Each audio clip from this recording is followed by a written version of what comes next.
Hi everyone. I wanted to talk today about how do I create and add a rubric that will not only make my grading a little bit more transparent to students, but honestly make it a little bit easier for me to grade assignments submitted by students utilizing the speed grader in Canvas.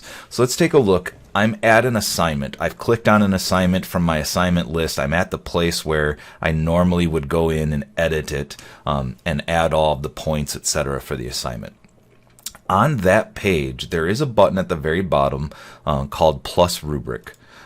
When you click on that, you have the ability to create a rubric from scratch, as well as find a rubric that you have already created in one of your classes. And that's an important note that I will address a little bit later in this video or possibly another video on how to share rubrics to other people. But just so you can see it now, once I've created a rubric, if I hit the Find Rubric, it's going to show me any course that I am a faculty member on, and it's going to have the rubrics in there. So just a quick note, you could simply add someone as a guest faculty member on your course, and they could grab that rubric and put it in their course. You could remove them after that. Otherwise, you could share assignments. So now I'm telling you how to do all of that. When you're creating a rubric, a couple of things to recognize about this rubric creation. Typically, people's rubrics will have a couple of different criterion that are on here. So I'm just going to add a couple random ones here. You can always edit them as you're doing this, like maybe this one is focus and conceptual development, etc. You can also put a description about that rubric in here. The little box underneath here really talks about how you can score that. In this case, you could score it with whatever point values you have here. So a lot of times people might have a couple of different ways to update, and I'll use one that I have here. So I'm going to edit this. This is 4 points. And the rating title is exceptional. I'm going to add another one that is 3 points for adequate, perhaps a 2 point for minimal. Whoops, put it in the wrong spot. And 1 point for attempted. Now, typically it is really important for grading purposes that you actually have a 0 value there somewhere, even if you never use it. But the 0 really helps the division and the ratio that's done when you are scoring and awarding points. Now, one of the tricks here, since I had created these criterion first, I could create this, and then when I add a new one, I can duplicate the focus one. I can change the name because now it gave me all of those 5 marks. So a lot of times people have the same categories for each thing, but that's not necessary. You could also say conceptual development has a rating title of, extremely well developed, and you could put in all of the points about what made it extremely well developed, etc.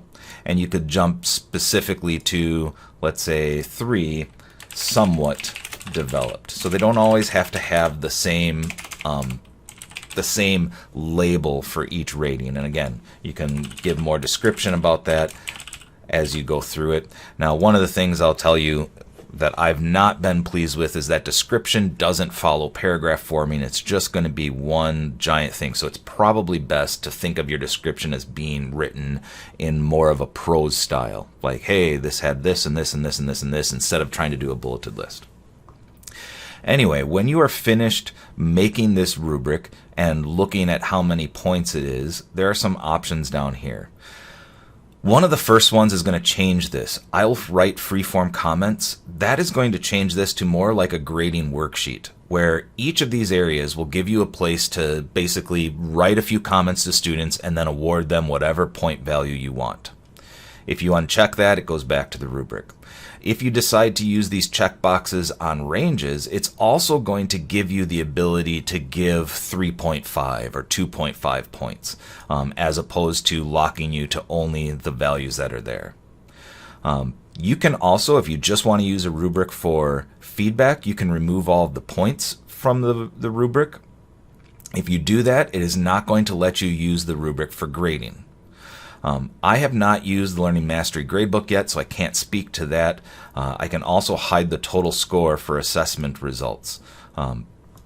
So the biggest one I think most people are going to do is they're going to create their rubric and they're going to click use this rubric for assignment grading.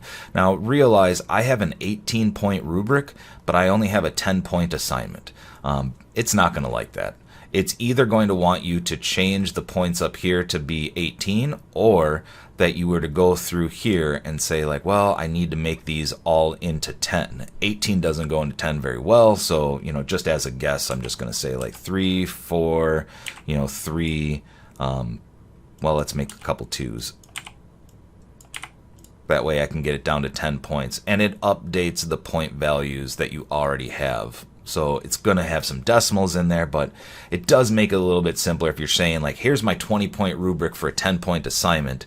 Hopefully you'd realize, well, I'm just going to cut everything in half, and say like, oh, these should have been like 2.5, and it'll do the math for you in that sense. But it is an annoyance to me that I can't have a larger rubric that goes to this number of points. I'll show you what happens if I do.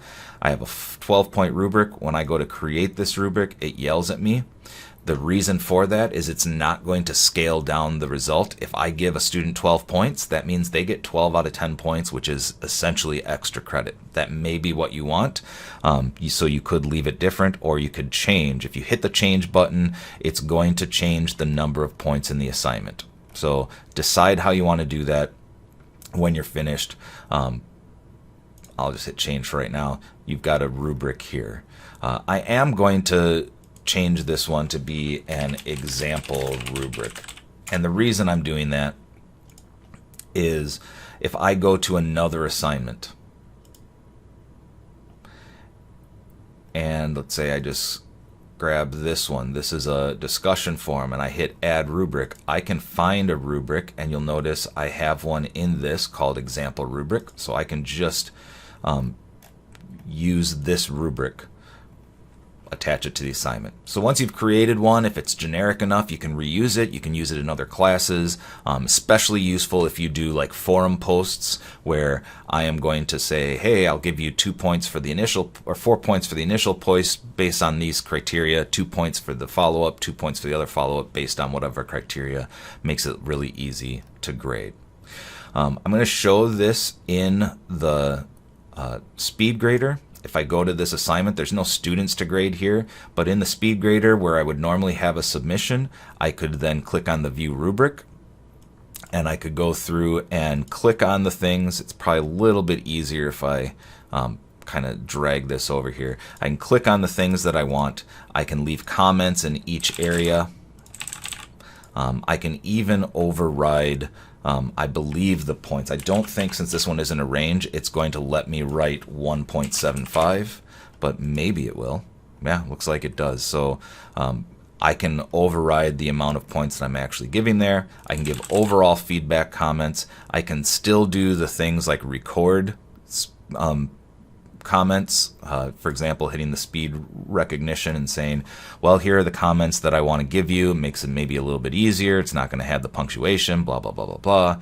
I can stop that, and it's got that in there. I can also record a media comment, which would be either just recording the mic or recording the mic and the webcam to insert that file. Again, just to make things a little bit quicker. I can attach something if I want. Perhaps it's a, hey, here was the instructions for that assignment, or whatever it was. But if you're using the rubric, you probably don't need to attach a handwritten rubric as well. All right, so the last thing in this video, I did want to talk about sharing this rubric with someone else. As mentioned, you can always go to the People tab in your course, and you could add a person. You need to know their email address, and you could change their role to teacher. I may try to find some other ones. I don't know if Designer and Observer would give you access to the rubric, but you can add a guest teacher in your course long enough for them to grab it. Or if you go to that actual assignment, the one that I created the rubric for, I could take and send this assignment to a specific person. So for example, I don't know if it'll let me send it to myself. I could send it to me. Once I get that assignment, I could drop it in the course. That way I have the rubric in my course, and I could, attach it to my assignments, and then eventually delete that assignment from the course. So a student in that case would have to go to the assignment where the rubric is at. So here's the guidance from the Lord Forum, and they can see the rubric that is being attached to that assignment. Hopefully this helps give you a little idea on how you could use rubrics and how they might assist you in grading and giving feedback to students in a very timely manner.